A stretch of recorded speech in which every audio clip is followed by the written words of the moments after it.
live. That means we're live. We're live. I'm out. Oh man, we Trick are or treat with my live. We are family. live. Oh man, this today's episode is brought to Hey, you by Home Fuel. It's brought to you by hey. Coors. It's brought to you by Rock Auto. It's brought to you by Built Bar. It's brought to you by your loved ones, everyone that you've ever encountered in life. It's brought to you by Good Vibes, baby. Good vibes. Will. I just want to get into the meat of it right now. I want to start really having an adult conversation about it. So the first segment is just going to be me laughing. We're getting it out of our system.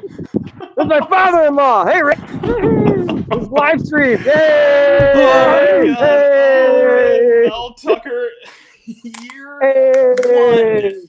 There's 1 year of Mel Tucker's tenure. He's been locked down in COVID. He's had 4 weeks of padded practice. Well, gee, golly, Willikers, who's on the other side of the field? It looks like Jim Harbaugh making $9 million a year. Wow, he's got a good roster. All we hear about in the offseason, stars. All we hear about is stars. The stars. Ooh, wow, year 6. How could anything go wrong in year 6? Well,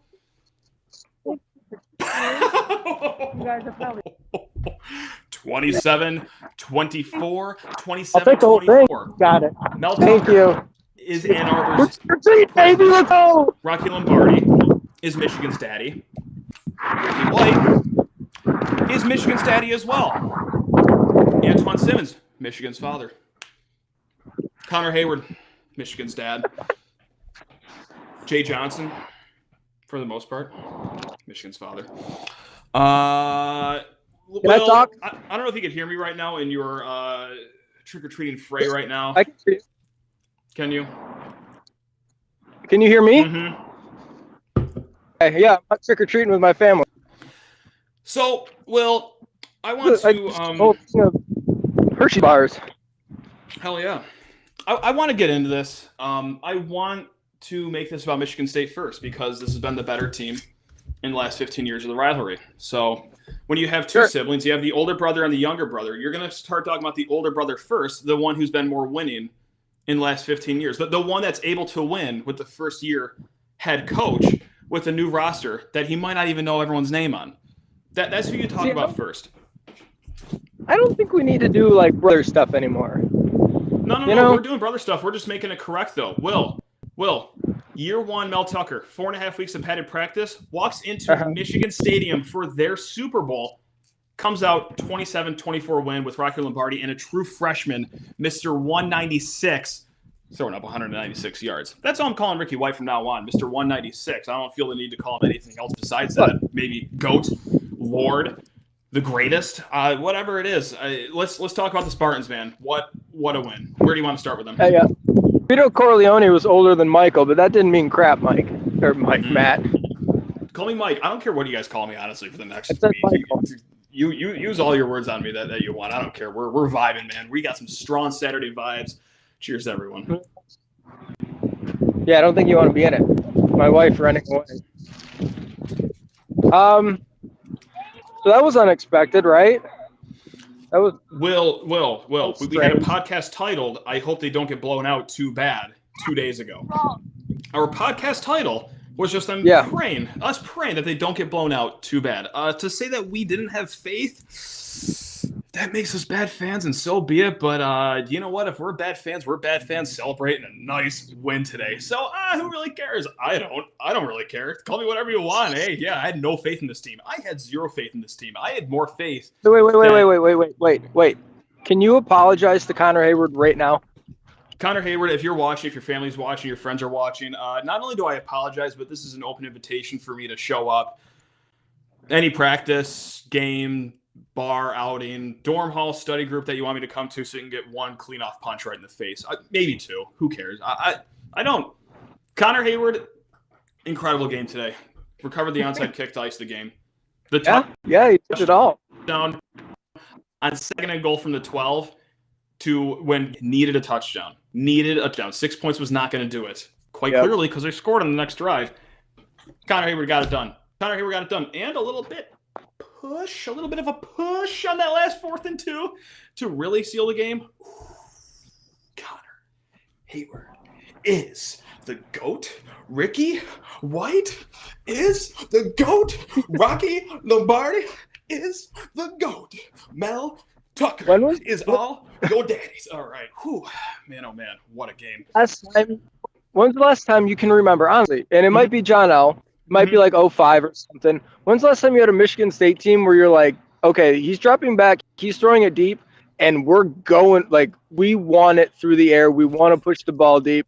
And you felt confident. Like, every time Rocky dropped back today, I was like, you could see Ricky White on a double move. You're like, he's gone. He's cooked. Yep. And, like, it happened 10 times. I think they threw 12 balls over 20 yards past the line of scrimmage, which is absurd for them. Like, when was the last time that ever happened? And I know Jay Johnson did some stupid stuff, and I'm going to write about it this week. We'll talk about it this week.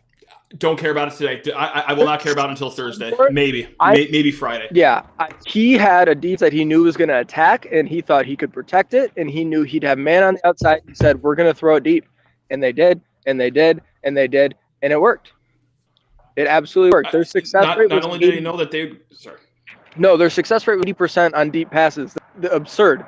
Completed, like, Rocky had, like, under 50% completion percentage, but threw for, like, 11 yards per attempt.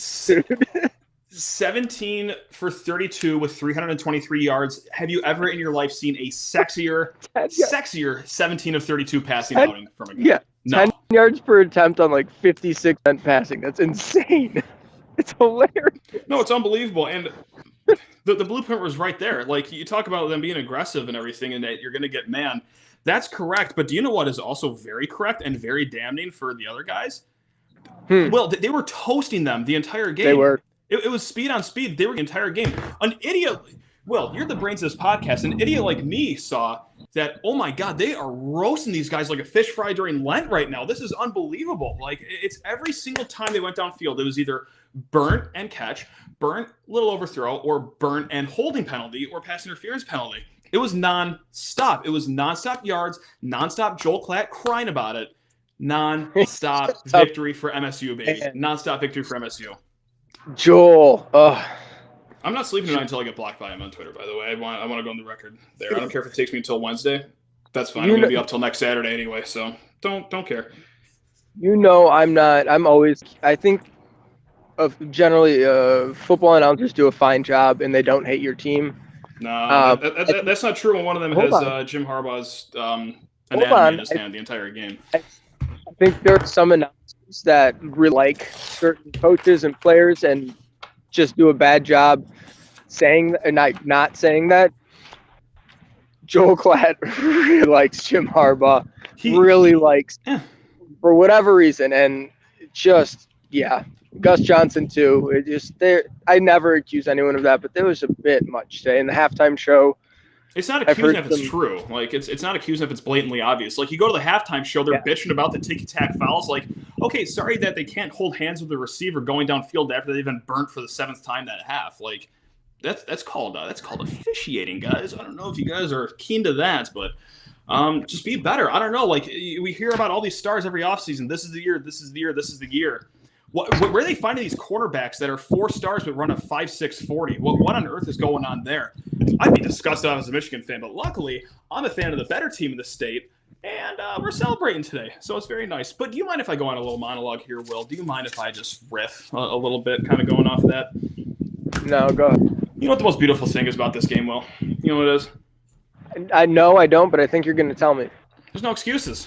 There's no excuses to hide from. There's no Spartan Bob. Oh, there's a second left on the clock that shouldn't have been there. There's no, oh, well, that punt was a fluke anyway. There's no, oh, it rained for our side of the field, but not yours. Oh, it was tough. Or, oh, we had Brady Hoke. It's not our fault that we're horrible. No excuses to run from. There's no excuses to run from. First-year head coach, massive overturn on the roster, new quarterback, 4.5 years of padded practice. The other guys, year 6 with a $9 million head coach, Cam Newton at quarterback. A plethora of receivers, apparently. Oh, we're returning. We don't have 4 offensive linemen. Don't matter. We're reloading. Sorry. Plethora. Don't mean to interrupt. Go ahead. You said plethora. It's plethora. It doesn't matter. The only thing that matters today is 27-24. I'll pronounce words however I want today. Do you know why? It's because I'm a fan of the winning team, and I'm not a. Go ahead, Will. I'm going to save it. 2 weeks ago, somewhat fairly, but I would argue at times unfairly. Michigan State fans are like, Rocky's going to be the quarterback. What the hell is that? We're doomed. And he just tuned them up. 320, whatever it is. Battle's over. Had Battle's a over. couple tough. Oh, yeah, it's been over. No one wants to talk about it, but it's been over. We can say it publicly now. It's been over. Rocky's the guy. So he's, 600-something yards through 2 games, 6 touchdowns, 2 interceptions, completing 60-something% passes, was super efficient. Week 1 had some bad plays, incredibly explosive but not efficient. Week 2 made some big throws. Holy shit, make some big-time throws. Had a couple misses. He's going to have misses. Hasn't gotten the running part going yet. We know he can do that too. Like, we didn't want him. Didn't want him. He was unwanted. And you know what? I think I don't like to jump to conclusions. I'm not going to be like, oh, he's the 3rd best quarterback in the conference. He's serviceable. He's a good Big Ten starting quarterback and can do some things. He can make some plays, and when he's on, he'll cook you. Yeah. He's got good receivers that are really going to help him. You know, helps a quarterback cook is when your receivers are absolutely frying up the other secondary. Like it was all day for Ricky White. Ricky White. Now, I'm not familiar with the name Ricky White. He's got to be like what, a redshirt junior now with his performance, right? That there's true freshman, 97 pounds. True freshman. Played high school ball 6 weeks ago. Ricky White. He was at his prom 5 months ago, and he's cooking these bombs in the middle of October now. It's great. Yeah. He was just sleeping through PE class 7 weeks ago, and he just put up 170 on Michigan in the big house. Oops. Last week. He had a bad drop, and had another one where he ran the route and wasn't looking for the ball at the appropriate time. I was like, okay, it's good that Ricky got some burn. He was the best receiver in the class, probably the best player in MSU's class as a true freshman. Yep. Good to see him get some burn, earn some playing time. Didn't look ready, right? Just had 2. He was on there for 8 snaps and had 2 really bad plays. What the? Like, this kid, he's 5'11", weighs 94 pounds, soaking wet. Mm-hmm. Just dogged. Yeah. MSU's or U of M's entire secondary. Here comes a big gust of wind. It's going to be loud. Oh, don't blow away. God, U of M could have used that win today as an excuse for their performance today, but shoot, unfortunately, it's only where you're at right now. That's a shame. That kid can play, dude. He backs the ball so well. Like, he always. The thing that's impressive is he just looked completely comfortable, even when it was underthrown by a couple of yards, and he's got a guy on his hip draped on him. He looked like he was running wide open. He looked very comfortable, tracks the ball well. And he's definitely athletic, runs pretty solid routes, especially for a young dude. When he adds some weight, when he becomes a more physical player, he's going to be a dog. I'm looking forward to Ricky White with tattoos. That's what I'm looking forward to. As soon as he shows up after this next summer with tattoos, that's the Ricky White I want to see. So not to mix it up and get off Ricky White. Ricky White was incredible, but I also have to atone for my slander a few days ago with some guys. Okay, Connor Hayward was one. He played as good as he possibly could have. He had some major moments. Jay Johnson, he had some big time calls. Also didn't, but we'll get into that later this week. It doesn't matter because he won. Do you know who I really need to apologize and give a tip of the hat to? The offensive line. And I'm not talking about the run game. The run game was fine. Baseline fine. The pass protection today, though, let Rocky get those receivers the ball, or at least throw it to where you're going to get a holding call. Like they were incredible on the pass production. So pass protection. Pass protection, which led to pass production, if you will. The offensive line was phenomenal today. Absolutely phenomenal. Well, phenomenal for them. You know, it's everything you could have asked for them, at least, which is still a great outing. Did you Who's see talking any near you right now? I saw a table full of candy. I couldn't make out what candy was which, though. I was asking you what I should grab. Shoot, I was too busy babbling. About the offensive line that let Rocky unleash today. You're good. Apologize to the defensive line, too, because Naquan Jones, collapsing pockets. Jacob Slade, disruptive. Jacob Panashuk, disruptive. Beasley, again, is apparently a good player now. Like, he flashed at times last year, but the guy, he's a good player. Hunt made some plays. Mallory made some plays. Apologize. So, Cam Newton isn't going to win the Heisman now unanimously, right? It's probably going to be a little closer now after his outing. Can you not hear me? Not really, no, but that's okay. We're vibing. We're enjoying the Saturday. Got a nice Coors. You got some nice candy over there, so it's we're vibing. It's Saturday wind. And you know what? Like honestly, it still hasn't like really hit me yet. Like this is still an absolutely insane thing that happened today. Like maybe for about 12 seconds total throughout the week did I envision a scenario where Michigan State was going to win this game. Is Rutgers beating Indiana?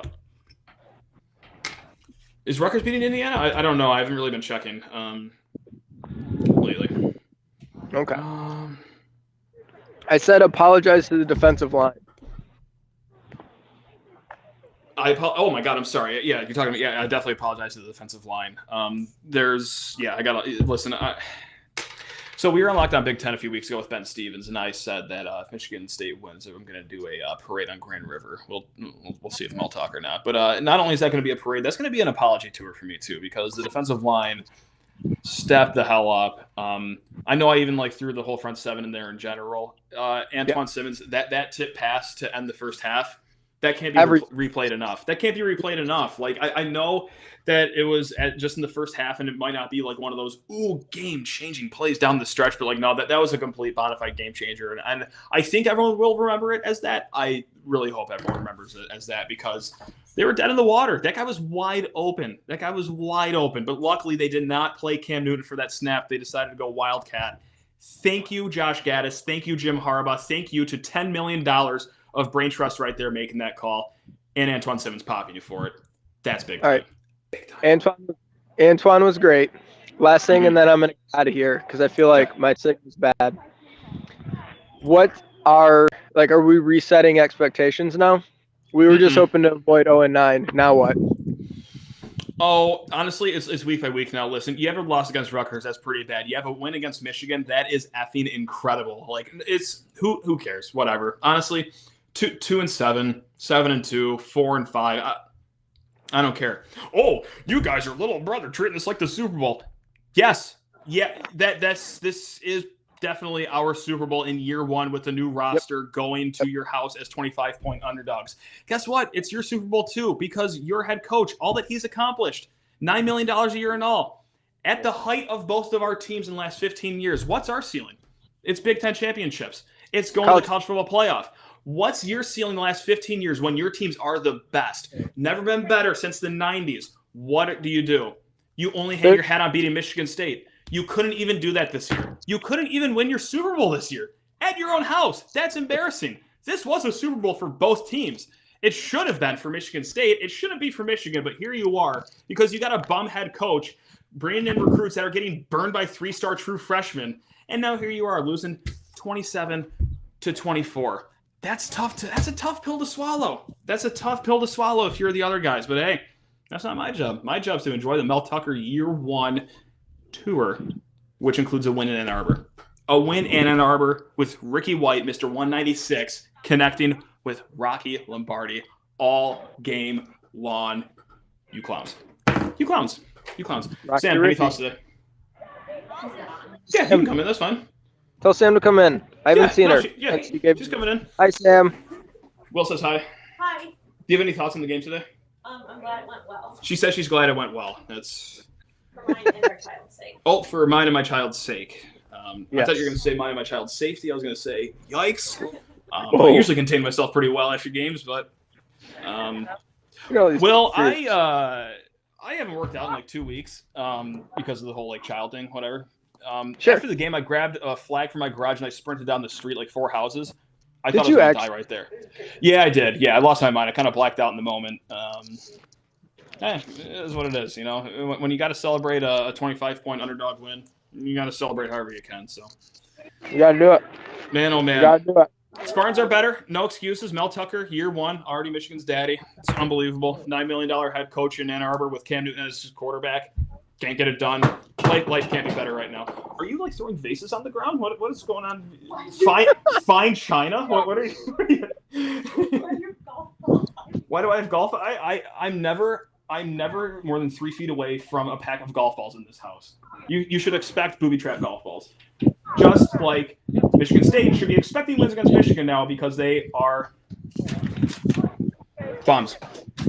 I'll call all right, I'm gonna go trick or treat with my family. Okay. Okay, I'm going to try to be a father the rest of the night, so who knows how that'll go. Wish me luck here. Good luck. Oh, almost sky car. That's a good way to go out, though. I went out on top, so it's not bad. All right, we'll be back Monday. Full podcast. Full Should be fun. podcast. Let's go. It's gonna be the same energy all week, baby. We're gonna be thriving this week. Thriving this week. All right, Will, go get him. See you, Love you, man. Will. Love you, Will. Love you, Will. Say it back. Bye. Love you. Love you, Will. I'm the thing. He didn't say it back.